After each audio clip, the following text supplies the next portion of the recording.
చిగురాకుల లేఖలు రాసి చిరుగాలి చేతికి ఇచ్చి ఎప్పుడూ నే పంపించాను, నువ్వు చూడలేదా? నా మనసే పడవగా చేసి కలలన్నీ అలలుగా చేసి ఎప్పుడూ నే పంపించాను, నిన్ను చేరలేదా? చెప్పాలని అనిపిస్తున్నా, నా ఎదుటే నువ్వు కూర్చున్నా, మనసులోని మాట నీకు చెప్పలేకపోతున్నా, చెప్పలేక ఓ క్షణమైనా ఉండలేకపోతున్నా.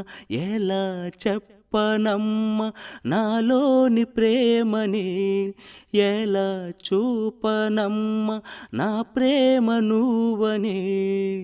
అవునని అంటావో మరి కాదని అంటావో, ఏమంట